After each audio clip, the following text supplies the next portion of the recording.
Boom. What is up, everybody? It is Calvin. It is time for Unfiltered Live, our weekly show where we answer your questions about entrepreneurship, the inner game of entrepreneurship, strategy, marketing, tactics, operations, all of that stuff, but really go heavy on the inner journey.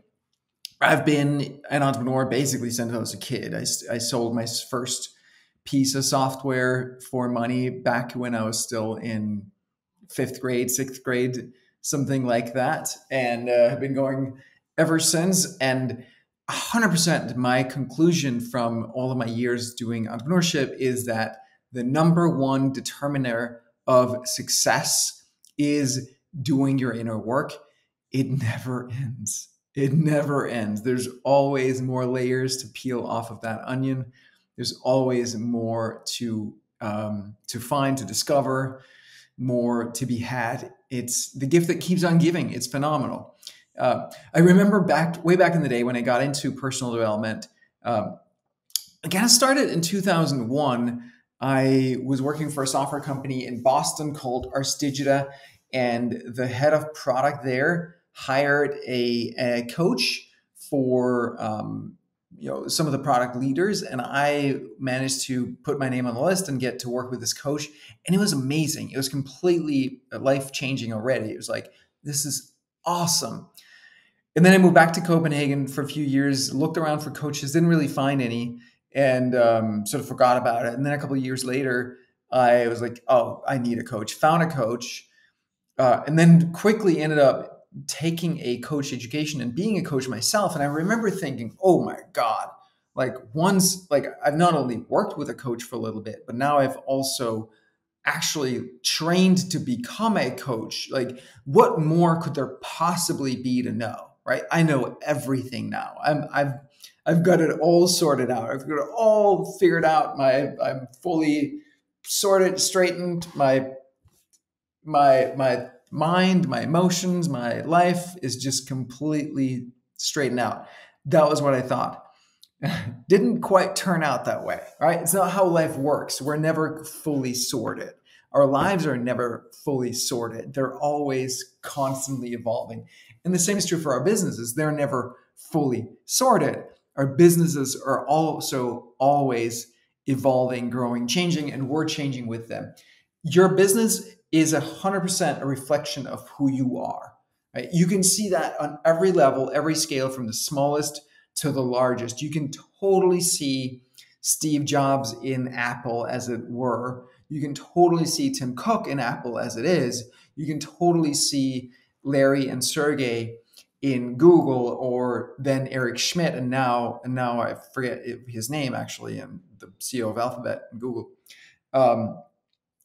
But you can see how it changes with the leadership. You can see the Elon Musk and Tesla and SpaceX, and there's no real meaningful separation between the founder and the leader of a business and the business itself in terms of how it operates, its personality, its character. And that is as it should be. But what that means is that the biggest thing that you can do for your business is to sort yourself out. Everything is downstream from that. So that is the thesis of this show. And that's what we're going to talk about today. We're also talking about strategies, tactics, whatever you need to get going. The first thing that I want to talk about is the tracer bullet method. I talked about it in my the newsletter that came out earlier today, I think. It's really the process that I use for everything in my business. And I think it's the process that you should use for everything in your business. I really think it's the key to success in pretty much any endeavor, any business. The idea is this, right? If you're someone who's trying to hit a target with a gun somewhere out in the distance, there's basically two ways that you can approach it.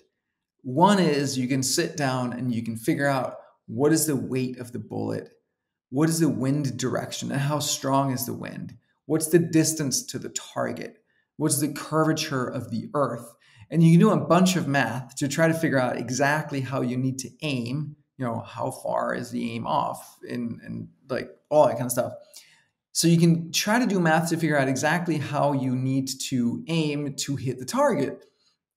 And then you do that, and then you shoot, and then you may or may not hit. But the more effective way to do it is to use a tracer bullet. So tracer bullet is a bullet that has a little rate. I'm going to try that again. A tracer bullet is a bullet that has a little red tracer dot at the end of it that lights up. So when you fire that bullet, you can actually follow that red dot all the way to where it hits. And then you just look at, did it hit a little bit to the side of what you wanted it to hit? And if it did, you just adjust a little bit to that side or up or down or whatever you need to. And then you fire again and you see where you hit there. And then you keep doing that until you hit the target. That's the way I like to do everything in business, metaphorically. And the way it works is this. I get the process up and going from end to end, in whatever state I can, shitty first draft.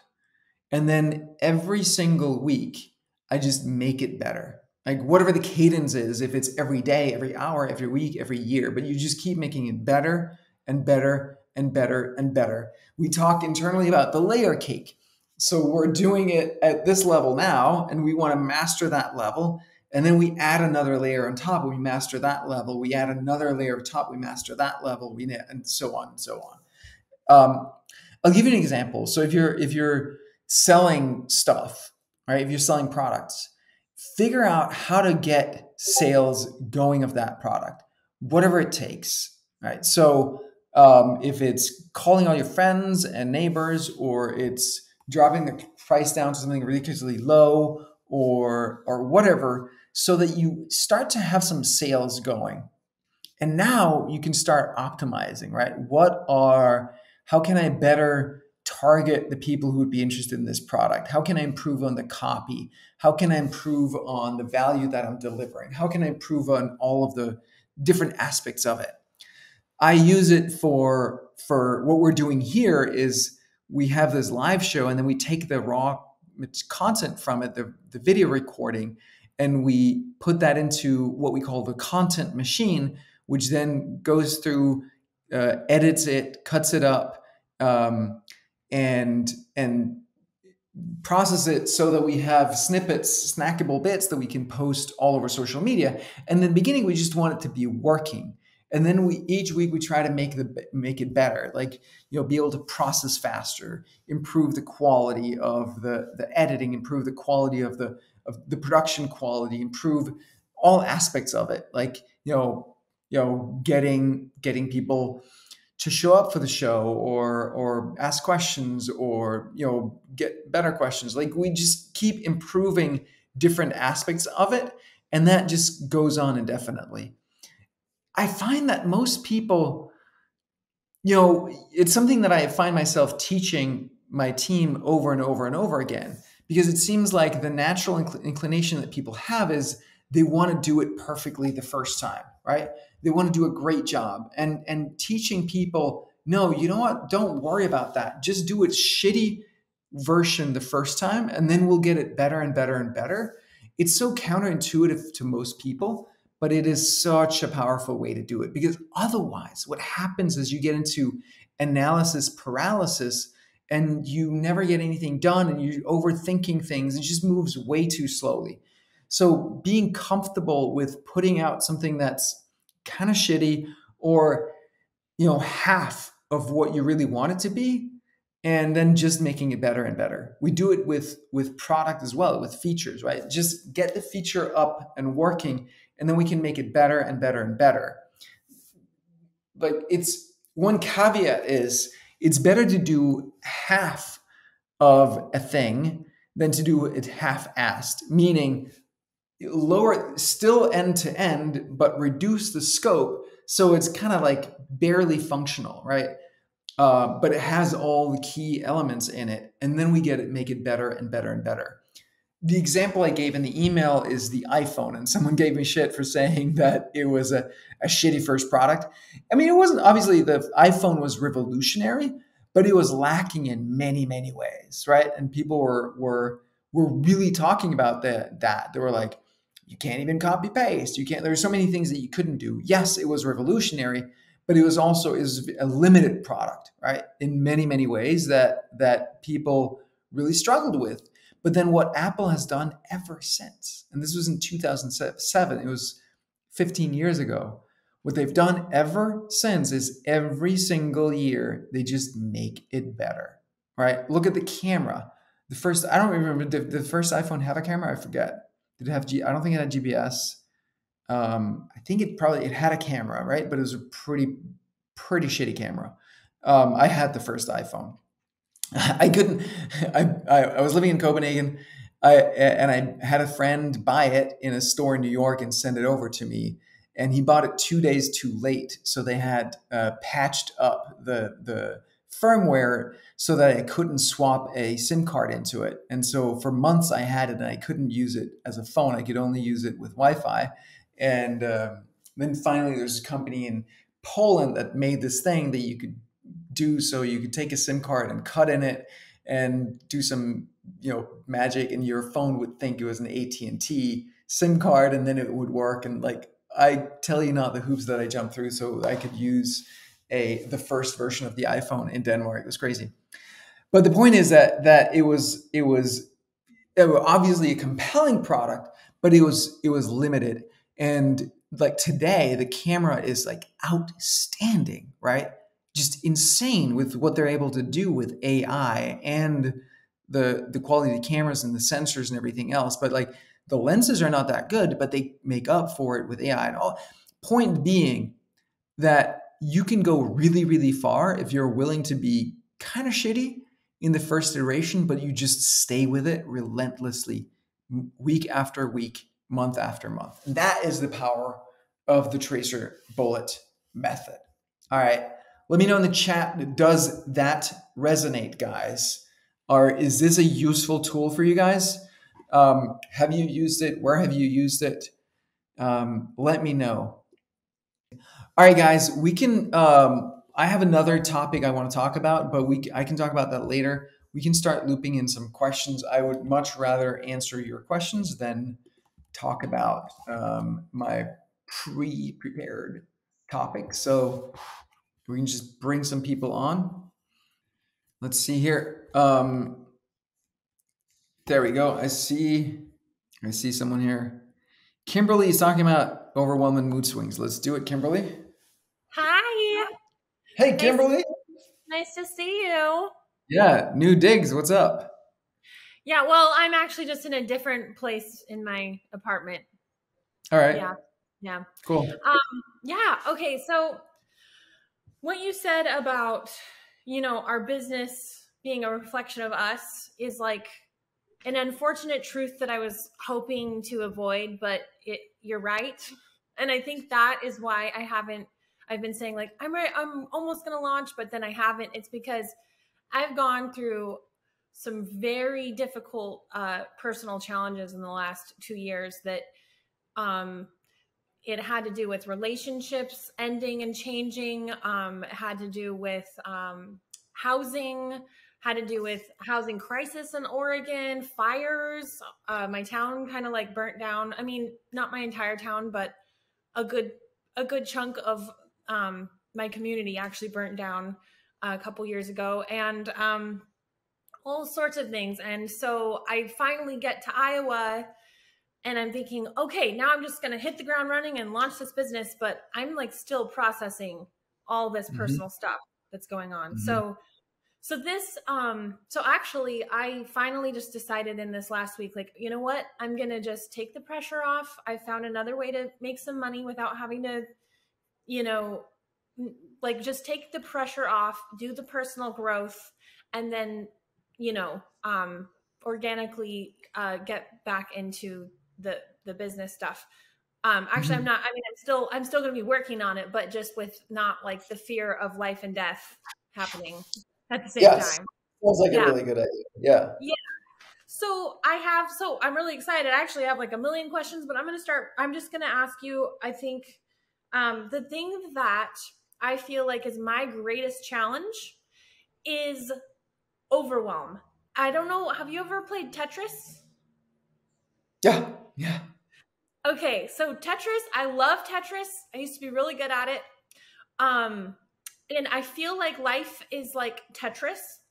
And for me, it feels like the blocks will start out manageable, but as I start to get into like my business or doing the thing I really want, all of a sudden the blocks are coming faster, there's more, and I end up clogging up, and then I like just, system failure, and then I kind of do a mini burnout, and then it's like this thing. So like how does that Yeah. work for you? The more successful you are, do you feel like those blocks of life are coming in faster? And how do you manage that without going crazy? 100%. Yes. They keep going, coming faster and faster for sure. Um, there's only one way to manage it that I'm aware of. You can only focus on one thing at any given time. And so you just have to focus on what is the single most important thing that I can focus on right now. And that's the only thing that you focus on. Do not think for a second about all of the other things that you also need to be doing. Just focusing on the one thing that you have right in front of you right now. And maybe the Okay. one thing you have right now is you need some self-care. You need like to take care to a warm bath, or you need to go for a walk or something like that. Um, but you can only ever do one thing at a time. So what if the other blocks are falling and then they're falling on top of each other because you're focusing on this block over here, and then they build up and then they end up messing with your block that you were working on? Yeah. Like you're not going to work on one block for like a month at a time. You look around, but at any given time, you can only do one thing, and like, you have to just let go and trust that's going to work out. The other thing, the other way that I know that some people stress themselves out is then worrying about, is this thing that I'm working on, is this really the most important thing? Maybe it should be this one instead, or that one over here, and these four other things. Like at the end of the day, it's completely unknowable, which Yeah. is the most important thing. So the only thing that you can do is make your best guess, and or just pick something and do that, and just trust that that's going to be okay. The other stuff is just noise in your head saying, "Oh shit, what about this? What about that? What about," like, what I know is that you're still here and you're alive and you're breathing, which means you're okay. Chances are, even if all these bricks come falling, yada yada, in a month from now, you're still going to be, upright and breathing and okay, right? Yeah. So much of it is just that story in our head about what's going to happen in the future, and it can really stress us out. And that doesn't make us better at dealing with what's happening right now. Yeah. Okay. Okay. Thank you. That is very helpful. Okay. And can I add one more kind of part to this question? Mhm. So the other thing that I struggle with is, I have a very, very wide range of emotions and emotional intensity, which is like Mhm. my superpower. Um, and also I think you were saying kryptonite or something, um, Yep. so what do you do when you are like super excited about an idea, you're super inspired, and then does this ever happen to you where you then wake up one morning and you're like, this is like I don't want to do that. What was I even thinking? I don't want to do that. Does your mood ever change about something that you were once inspired to do? And what do you do about that? 100%. That happens all the time. Uh, Not all But the not time, but it happens a lot. Yeah. Like, I mean, so there's many different personality systems out there. One of the ones that I enjoy is called human design. Um, I've heard about that, but it's never dabbled in it. Yeah, no, it's very interesting. So it's based in astrology. It's based on your birth date and time and place, and then tells you all kinds of stuff about yourself. There's a version of the human body that has nine centers. There's sort of like chakras, but there are nine of them, and one of them is the emotional sacral center. And so in this system, if you have each of these nine centers, can be either defined or undefined. When you have a defined sacral center, a defined emotional center, you are, according to the system, you ride these emotional waves, like up and down and up and down. And they can be like, there can be multiple waves going on. One is like 3 days long and like, or like day long. And the other is like minute, like small waves. And they're like sort of on top of each other. one of the things that they say in human design, if you're defined emotional, is always sleep on your decisions for a couple nights so that you ride that wave. Because a decision that you make at the peak of the wave or the valley of the wave is not going to be, likely not going to be a decision that is really good for you. So you want to do I still feel, you want to make decisions based on your feelings, because that's where you access your intuition, but you want to not be influenced too much by the wave. So I'm emotional in human design. It's something that I take seriously, that I like, I'm aware of, and I think about it. We talk about it on the team. It's like, hey, I want to do this, and then all right, great, sleep on it for a couple nights, and we'll see where you're at in a couple of days. It's part of our routine here. Yeah. So yeah, I think it's normal. Don't beat yourself up over that. Just sleep on that, right? So if you're really excited about it when you decided it, and now you're no longer decided on it, sleep on that for a couple nights and see. And if you're a couple days later, you're still not excited, you're what the hell was I thinking? Then draw the consequences. Figure out what you need to do to extricate you from that decision, if you can. And maybe you can't, and so you just have to live with that. And then really learn not to make those decisions at the peak or the valley of the wave, because that's when you set yourself up for trouble. And we can create so much trouble for ourselves in one of those excited decisions, right? And then months later, years later, right now, I have this side hustle of body meal, right? Yeah. And I love the product. I want to bring it to market. I was just it's not really, nothing's happening because I'm not really doing anything for it. I need to start pushing it. And I've been having some meetings with people who are really smart, knows the supplement industry and all that stuff. I had a meeting with someone who does Amazon stuff earlier today, and it's a freaking process. 2-3 years ago, it was pretty easy. That's when I came up with the idea to do this. These days, it's a monster of a product, whether it's Amazon or Facebook or Instagram or any of the others. It's just so competitive. It's so expensive to get a beachhead into it. And then if you do that and you build up all of that, so now you have something that's moving, you're kind of committed now. You have to keep making sure that you keep having product. You got to expand with additional products and grow the whole damn thing. And is that really what I want to be doing? It's not really, right? I want to be focused on something else. So that's a great example of something that sounded like a really great idea 3 years ago. And now I'm like, oh shit, is this really what I want to do? And it's costing me, right? Time and money. I'm also I'm super curious. I want to learn. So I'm enjoying the learning process of it, but damn, it's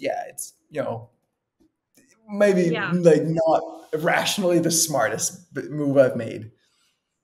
Well, I can relate very much. I mean, I feel like, yep, that's kind of the story of my life in a way. I mean, I just get super inspired. I have a million ideas, and then I jump in when I'm at the peak of the inspiration. Totally. But yeah, one thing that I am going to do is, my sister, actually, she's a stay-at-home mom, and we're going to kind of jump in together. And I think, even though sometimes, I know this is going to be on, in the public, and that's okay. Sometimes we drive each other nuts, my sister and I, but we love each other a lot. But we also are really good yin and yang. I think good energy. And so, anyway, so we'll see how that goes. But I think that might be good for my decision making, and not being so impulsive. I feel like part of it is I get lonely. I get really lonely doing all of this by myself. I feel like I need the community, and so I think that'll be good. Yeah, and we all get lonely. It's doing online business is super lonely. I have a team, at least. I'm really grateful for that, but it is just a lonely kind of thing. It's brave of you and those of us who are doing it. It's a brave thing to do. It really is. So I'm glad that you're getting community. I'm glad that you're getting support around decision making, because it's I think that's going to help a lot. And just be honest with her and be like, hey, this is the support that I need from you. Just like I'm getting that support from my team. And And then think about how much time that's going to free up for you when you stop doing when you stop creating those messes for yourself. Yeah. That's amazing. What's Yeah. possible for you then? Yeah. Yeah. Well, thank you, Calvin. I really, really appreciate it. I'm so grateful that you're doing you, being you. My pleasure, Kimberly. Great to see you. Great to see you. Thank you so much. Bye. All right, Toriel, you're on. Let's do this. I have this business that I started myself all alone over 20 years ago. And then I did mostly, live work, being a coach to teachers and parents of autistic people. That's my trade. And then I started wanting to have co-workers because it was lonely. So I brought some people in, and they have changed over the years. And my philosophy has been to bring in people that are not like myself, because I don't want to work with clones of myself. I want to learn from my coworkers, and that is all good. And then I started this online part of the business, and I want to make. I have made a couple of courses, and I'm also planning an education, a larger course. And then because of that, I asked my coworkers, "Don't you want to contribute to making this education? To do some videos and to make some a part of the course." And because I get a bit annoyed sometimes that I have to do everything. So I thought maybe they wanted in on it, and they did. And now I'm in this conflict with myself, because they are really good, but they are not me, and they will do things differently than me. And then when you said that the business is a reflection of the owner, which is me, they will sometimes do stuff that I do not agree with. We have very much discussions about methods and how to think about people and so on.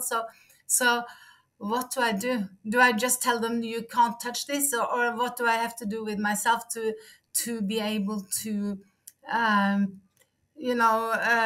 accept that they are what I wanted them to be, namely different from me? Right. Yeah. That's a good question. So are these are employees? No, they're not employees. We all have our own company, like for companies for just one person. And but I have done this so long, so my company name is the known one. So the Okay. official parts of the municipalities and of Norway, they always refer to my company when someone wants help with autism. So I market them under my name, but they have their own businesses. So we work together, but like Right. a doctor's office, maybe. Yeah. Yeah. I mean, so there's two ways to go about this. You can either if you're like they're out there representing your brand, Yes. then there has to be some brand values, some brand guidelines, some brand rules that says this is what you can do and this is what you can't do, and then they have to play by those rules, and that's how that is. You set the brand. It's your brand. You get to define that. Um, the other is that it's more of like an independent situation. They're might be under your umbrella, but they're more representing their brand. In that case, you can just make sure that there is that distinction for people in the market. That's If what it's I'm something trying that to you're, do. Yeah, because they are yeah, for other people, they are a part of my brand, because I market them hmm under my name. But it says so on our website, and they are different companies. But I don't think people think that. They think that we are all. yeah, no, it's right. Yeah, just because it's separate companies, I don't think that means anything to people. But branding wise, so that's how you position it. That's how you show it, right? Um, but like, what does it look like to the people that are on the receiving end, right? What is visually and everything else, communication wise? Does it feel like it's your brand? Does it feel like it's theirs? And it sounds like it feels like it's your brand, but you have to make a business decision. If you want to maintain that, you can do that, and then you have to make them adhere to your brand guidelines. And if they don't, they're out. or you transition over to a situation where you're more separated from them brand wise. Those I think are the two parts, the two paths that you can take on this. Yeah, that's what I've been thinking. But then I have thrown out one person's in the 20 years because he was very very opposite to what he didn't stand for the same values. So I had to stop Right. working with him. Yeah. But now You can't have that. we are not disagreeing, but we are in a way disagreeing. It's not as What are the kinds of what are the disagreements that you have? it's about methods. Some of the others they want to use uh, um, applied behavior analysis. Like using reward systems to the autistic Hmm. kids, and I don't want to use that. I want to use another method, which is more like a collaborative method. And me and And the one of reason the why other you want parents, to use yours and not theirs, is that a values thing? it's value. And also in later years many grown up adult autistic people are very against using the applied behavioral analysis. So I am afraid that they will associate that with everything we do, which is not true. Hmm. And I don't Yeah. want to be associated with that.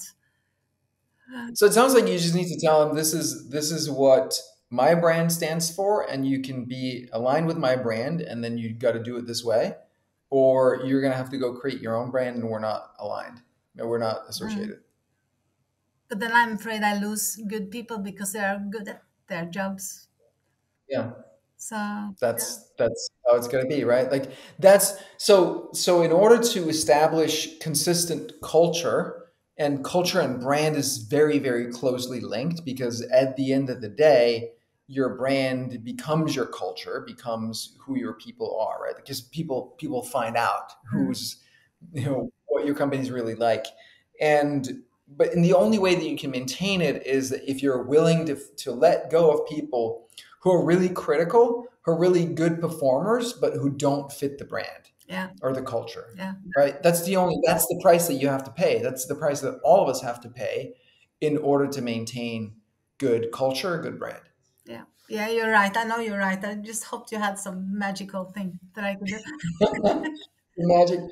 Well, have the conversation with them and tell them, like, this is why. Like, I know that you love this, whatever technique it is, but this is why I don't want to do it. This is why I can't condone it. I think you should let go of that, and really like align yourself with the brand. Like, you can Yeah, try to persuade them for totally. yeah, I am going to try that. So yeah, thank Yeah, you. Can I good. ask another Do that. question while I'm on?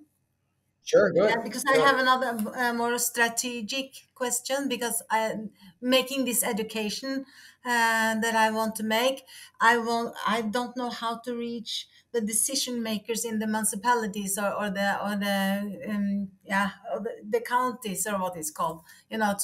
To Mhm. because now I have been marketing my courses to single persons, both Mhm. parents and teachers and so. But I want to sell it to whole schools or whole communities with many schools in. And how do I do that? Yeah. Where do these people hang out? I don't know. I don't think they're on Why not? Facebook. So that's where I've been getting most of my customers from, in Facebook. Right. Yeah, So I think for those, if you're going after people who work at municipalities, my guess would be that there's a finite set of people, right? You can basically, if with some digging, like on LinkedIn, yeah, or maybe there are companies like in the US, there are companies like Zoom Info and others that can give you lists of people in specific positions in specific companies or government officials and stuff like that. I've never used that, but I know that these services exist. So it seems like it's a finite set of people. So if you start identifying who they are, and then you can find, like, everybody's on social media these days, right? mm, So those people as individuals are going to be on Instagram. They are going to be yeah, on LinkedIn. They are going to be on TikTok, on whatever. Um, and so you start finding those people and stalking them, and then like in that case, I think it's probably more effective to do direct messaging on these social media platform than it is to try to run ads. Yeah. And so it's just, if you can identify them and just like DM 10, 15 a day, you know, over time, that's going to give you something. At least it's going to give you some conversations, and that can give you insights on how to reach them and target them and how to sell to them. Yeah, that makes sense. I will try that. Thank you. Yeah, Yeah. totally. So much. All right. Good luck. Thank you, Tora. All right. I think we got one more, right? Susan, at least. Let's see. Okay. So Susan is asking, let go and trust that things will work out. How to do that? That's a good question. I'd love to talk to you about it, Susan. But I'll say something in general. Trust can be really hard for some of us. It comes to it, at the core of it's very simple, right? The not trusting is a thought in your head. It's a story about this is going to happen or that is going to happen, and it's stressing you out. And you stop listening to that voice. You start believing what that voice has to say, and you just notice what's right here in front of me, right? There's a computer, there's a tea mug, here's my body. I'm breathing, I'm right here. I don't like nothing. I don't need anything else in this moment. I'm okay just the way I am right now. That's as simple as it is. Like literally just drop the thought, stop paying attention to the thought, pay attention to your body, your breath. Appreciate and love the magic that is that your heart is beating and you can breathe air, and maybe you even have some water that you can drink, or you can move your limbs. Like it's kind of a miracle when you stop to think about it. Like how incredible this machine is. Like just celebrate the joy of that, right? It's recognizing that you're okay right now because you're breathing and you're here, and you're going to be okay in the future, just like you've been okay in every moment of your life. No matter what terrible things happened, you were still okay, except for the thoughts in your head that said that you were not. Having said that, some of us sometimes can have trouble trusting. Like some of us, a lot of us have control issues. It'll usually be reflected physiologically in your bladder, in your calves. Those are places that I know that control tends to show up as tension. And that can be a hard process to let go of that. But if you keep at it and you keep talking to that little boy, girl version of you that is afraid and that wants to hold on and wants to control things and comfort that part of you, then over time you can learn to let go and trust more naturally and organically. And I think that is really the most important journey that we can take, because what I believe to be true and what my life experience has taught me to be true is that life and the universe is constantly supporting us, but our control is holding on to something that's not supporting us, and it's keeping away that love and support that the universe and life is trying to bring us. That is my experience, that's my belief. And is it true or not? Who knows? But it's served me very well. And I've definitely had to work a lot on control issues as well. Like one of the reasons I love body SDS, the body therapy system that I practice here in Denmark. I had a 3-hour session this morning, is because it helps me from a body perspective really let go of some of that deep control. And it comes from just a child that was scared at some point, right? That felt like they were threatened and had to hold on for dear life. And now it's become a pattern, and like really making it a priority to learn to let go of that is going to be important and going to be extremely beneficial. You'll be able to see the rewards from that as you do that. All right. So I hope that was helpful, Susan. Let me see. There's another here, also from Susan saying, I learned that she was a rescuer. She says, I just want to start with a thank you. In a previous call, someone talked about the drama triangle and being a rescuer. I hadn't heard of this, so went away and found out about it. I instantly recognized myself as a rescuer, and I realized why I wasn't getting to do the work I wanted to do, because I was constantly helping others instead. It did get a bit more dramatic this summer when I ended up spending a lot of time helping and hosting Ukrainian refugees here in the UK. Anyway, thanks to a call with Calvin a few weeks ago, I've now got a clearer path, and I'm excited about spending more time on Simplera instead of on random rescue projects. So thank you, and to the Simplera Mastery team for bearing with me. That's amazing, Susan. I'm so glad that you heard that, and that you took it that way. That is like speaks volumes about you. Yeah, that drama triangle stuff is really powerful once you get it. Like, so many of us spend so much energy trying to either prove that we're the victim, and why we can't have what we want, and that we like, oh, look, like I can't get my needs met, look, and you come up with all kinds of arguments and reasons for why you can't have what you want to have. And that becomes your narrative. That becomes the story in your head. And you can argue for it all you want, right? But it's only ever going to make you miserable. And I'm not saying this like in any condescending or criticizing or blaming way, because we all do that. It's so normal human being behavior. It's just not very healthy or effective. And the other position that so many people are striving for is the hero or the rescuer position, right? That they want to identify other victims so that they can help them. And what I love thinking about is, as a victim, what do I need? I need unsolvable problems. That is my need. And so I'm going to work really hard to create, at least in my head, in my imagination, unsolvable problems so that I can justify my position as victim. If I'm a hero, if I'm playing the role of the hero in the drama triangle, what do I need? I need helpless victims that I can help.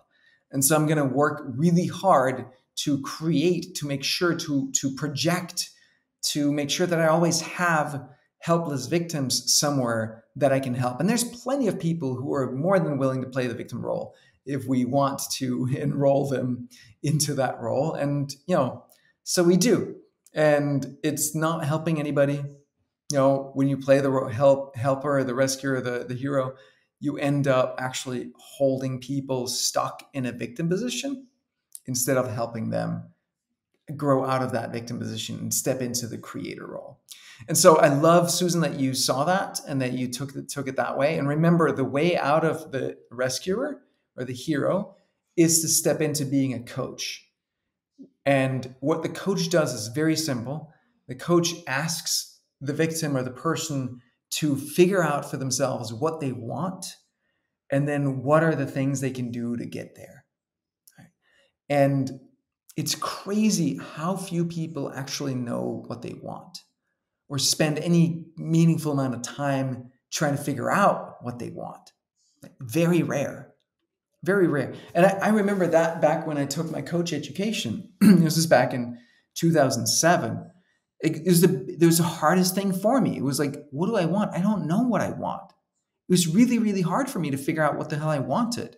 And sometimes it's still tricky for me. And I remember as a kid, I was visiting some friends and they would ask me what I wanted. Like, do you want a sandwich? Like, I don't know. Like, do you want like your whatever drink this way or that way? Like, I don't know. Do you want this? Do you like, I don't know. Like, I hated that question because I didn't know.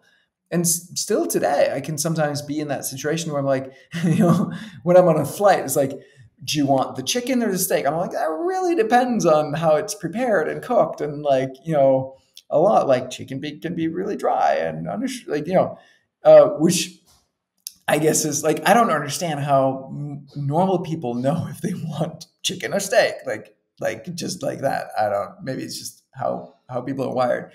But point being that figuring out what you really, truly, genuinely want is such an important thing to do. And it's so, it's can be really difficult. It requires you to connect with a deeper part of yourself. Because in our minds, there's a lot of, ideas about what we want. I've been reading a whole theory called mimetic theory, which says that basically everything anybody wants, they want because someone else has it. Like everything is essentially based on envy.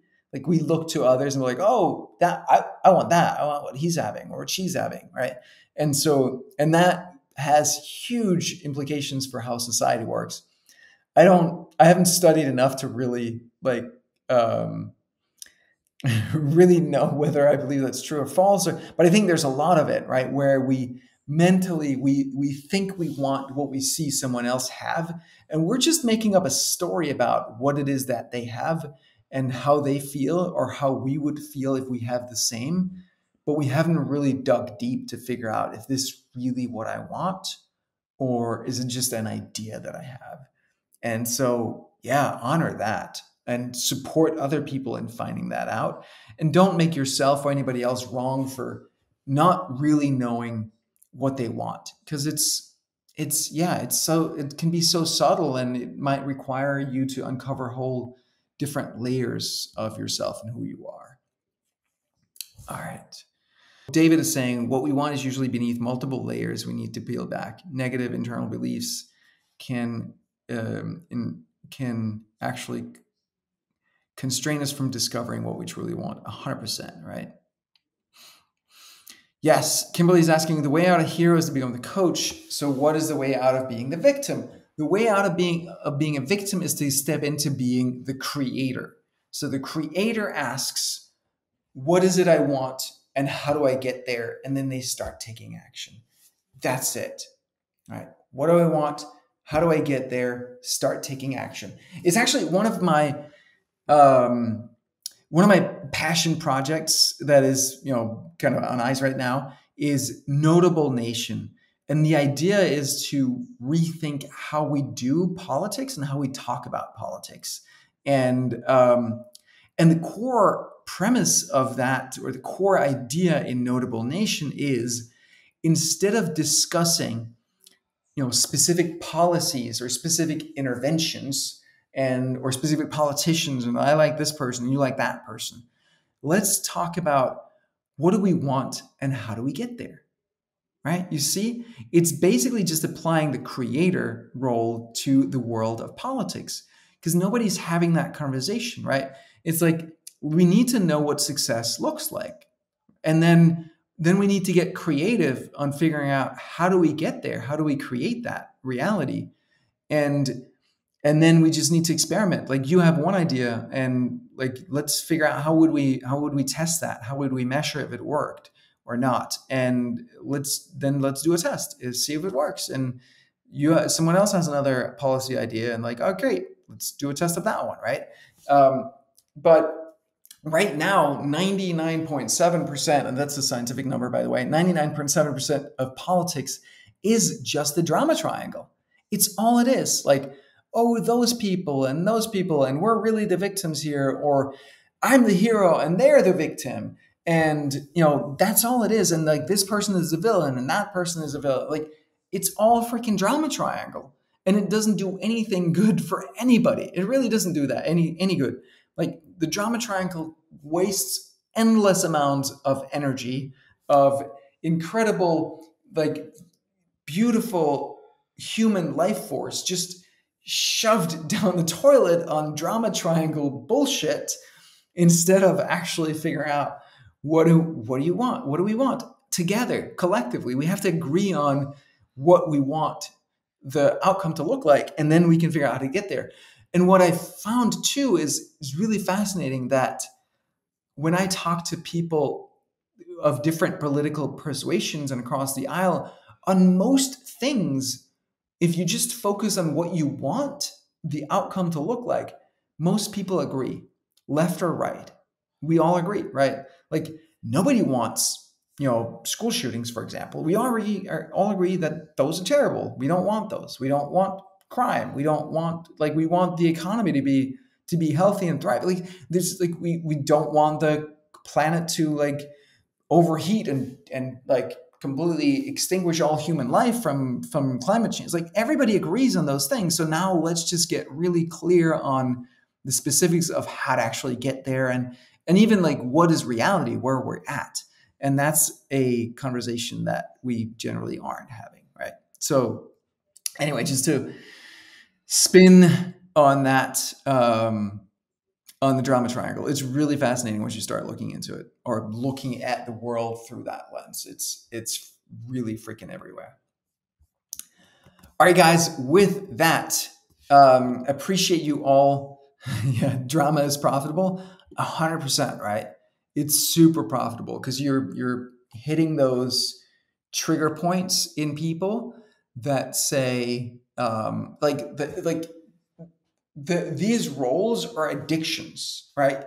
Victim. So remember this, we all tend to be in a certain emotional state, and that's our go-to.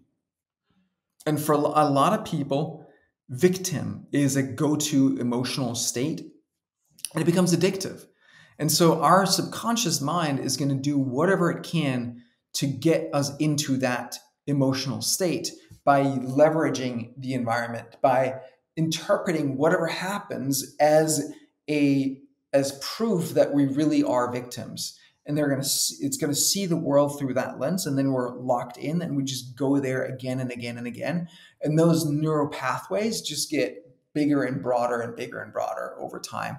And we're just stuck there. But we love it. We like it. It feels comfortable. It feels like shit, but it feels familiar and comfortable. That's how all addictions work, right? It doesn't actually make us feel good, but in the moment it gives it that hit that makes us that we need so that we feel okay. And victim does that, hero does that. Some people really like to be the villain, right? That's a role too that some people play. Not as many as the others, but it is a role too that people tend to like and use as their go-to. And so if you can do stuff that hits those nerves in people, it makes them feel that way over and over again, yeah, it's super profitable. Plus you can really control people with it. So absolutely, drama triangle is super profitable.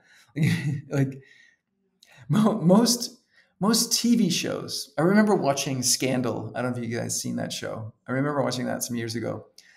And I at some point I was like, this whole show, if everybody just told the damn truth from the beginning with no bullshit, there would be no damn show, right? The entire show is just people having secrets and spinning drama around it because they're not saying the truth. And it's just insane how much shit you can create for yourself when you're not just saying the damn truth the way it is. And when you do it, it's freedom, right? It's just say it like it freaking is. Yeah. All right. Bryson is asking, should we have drama triangle elements in marketing, advertising, or is that counterproductive? It's a good question. I think you can get really far with you leveraging drama triangle if you wanted to, right? If your advertising is reinforcing that people really are the victim, that's a helpful thing to do, right? It's hey, so a way to think about it is you're selling people a way to get from A to B in some sense, right? You're solving a problem. They're here. They want this new result, this new state, whatever. And they've probably tried other things to get there. Say it's losing weight, classic example, right? It's probably not the first time they've tried to lose weight. So why should they believe that your particular method of getting there is better? You have to answer that, but you also have to say, well, the reason you haven't yet lost that weight, it's not your fault. It's not your fault. You're just basically the victim here, because like you've tried these things and they don't work. It's not you, it's them. It's their fault. They're the bad guys. You're just the victim of having fallen for, scammy stuff or bad marketing or like concepts, ideas that didn't work. And my thing is the one that works. Like that's a very common thing that you want to do, that people do in marketing. And I think too, if you're reinforcing the victim, that can totally work. Reinforcing the hero, I think totally works, right? A lot of like nonprofit is about that. A lot of like donation is about like speaking to the hero role, the rescuer role. So yeah, 100% you can use it in marketing. You don't need to, right? But it's a super powerful trigger. All right, guys, with that, we are at time. This is phenomenal. As always, really good questions. I love the questions. I love, Susan, that you've taken this to heart and making changes. That is so powerful. So thank you, everybody. It's a pleasure to meet you every week. So super fun to see you guys. Show up next week. Keep coming. Bye, and thank you, everybody.